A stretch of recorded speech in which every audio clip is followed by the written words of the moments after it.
It's a 10-star home. 10 stars is the highest rating you can get. The rating is designed to support people, not penalise them, but to support them in having efficient homes. And there's many different things you can do to create that efficiency.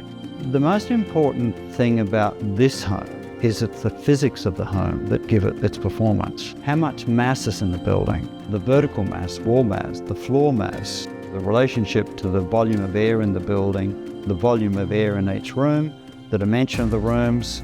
So you're creating a big molecular battery using the climate, transferring into the mass of the buildings to store the energy through what's called the knock-on effect. If you go to the football, you take an esky, you take air in it, it'll just lose whatever heat if you put hot air in it. If you put hot pies in it, their mass, they will retain that heat in there for a long period of time. You put cold drinks in there, it'll retain the cool drinks for a long period of time. So the mass in this building stabilises the temperature throughout the whole house.